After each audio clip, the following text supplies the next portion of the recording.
Two-tone Rolex watches have always previously remained a controversial choice. You would love it or hate it. With the changes in the trends, things might have just changed completely now. But let's not give all the credit to the trends, but also factor in the contribution that the manufacturers have made in offering these products that not only suit the needs better, but also offer a more versatile experience. A product that has the characteristics required by the larger community of collectors and offers in return that true high horology experience.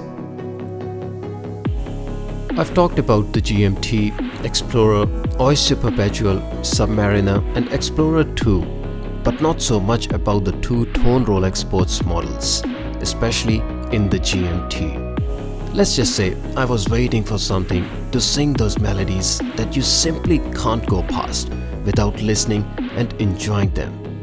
I'll admit, I couldn't go past this one.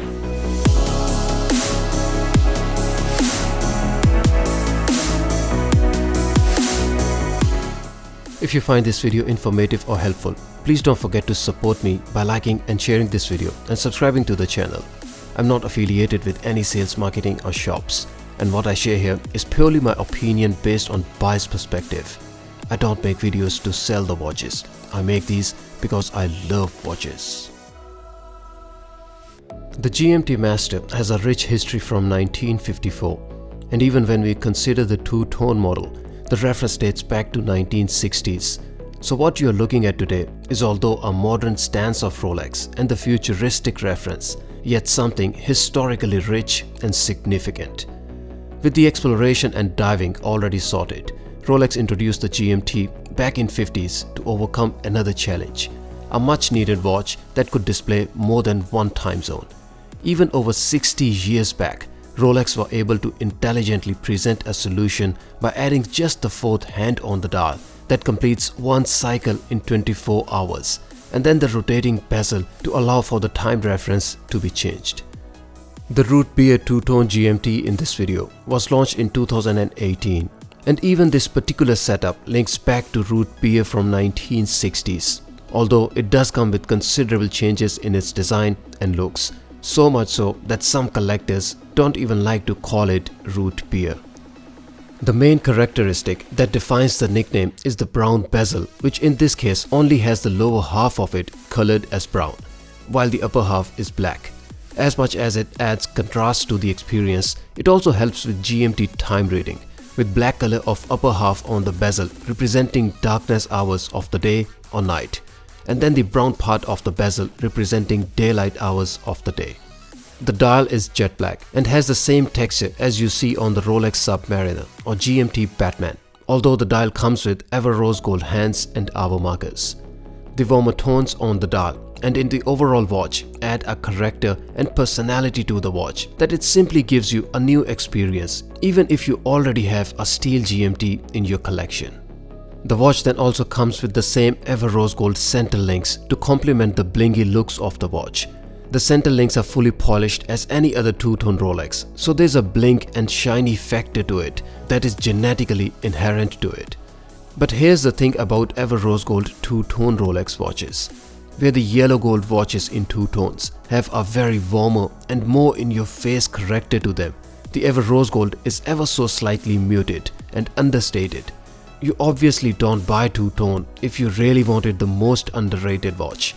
Yet with the Everose Gold two-tone on Rolex GMT, you get that blink factor, yet in a little more subtle and milder tone, that this two-tone GMT easily becomes a more versatile watch than yellow gold offerings.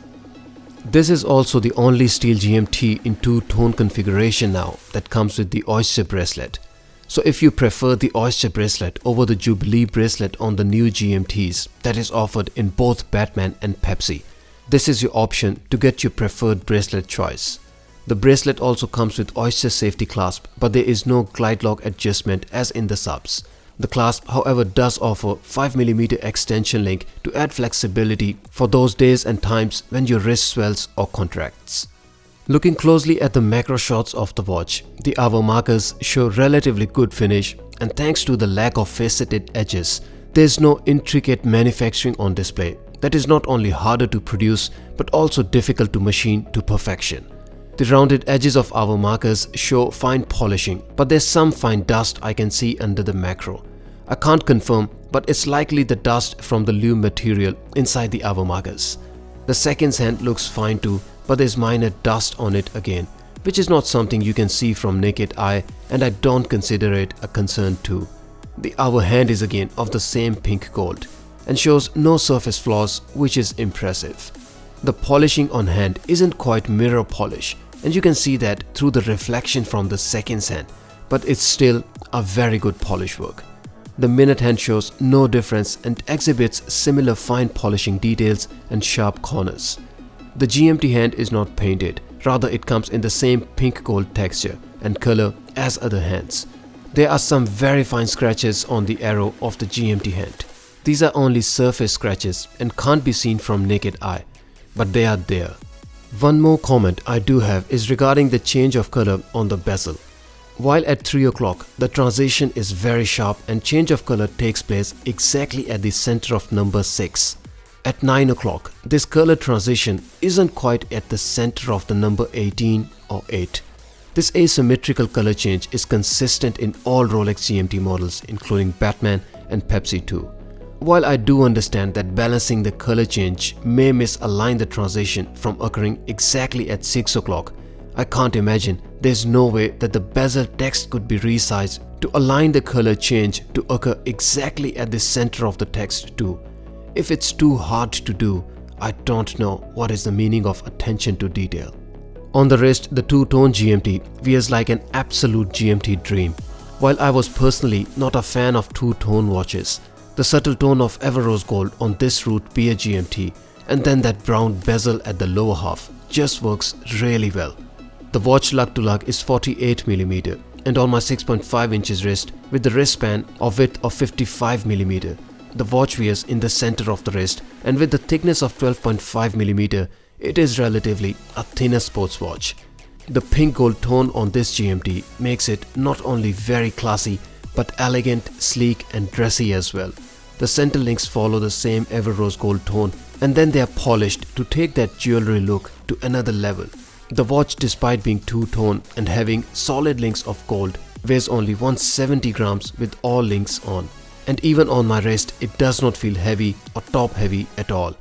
It's rather very comfortable and has the weight that you would rather want to feel in the watch. Rolex GMT-Master 2 in two-tone configuration and Everose Gold with Rootbeer bezel is a watch that you would want to buy when you're looking for a watch that has a history, is a professional sports watch yet comes in two-tone looks to enhance the dressier and formal attributes.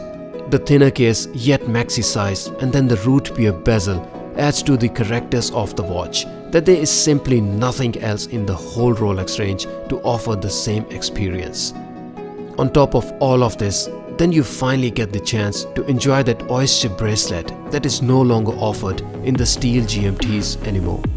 So the next time when you're going to attend a wedding or a dinner with that special one, or even when you're off for a travel or a holiday, or maybe if you're going climbing or camping, if you just remember to put on the two-tone Rolex GMT to offer you the multiple time zones and then that beautiful wrist experience, I can tell you, you're on the money.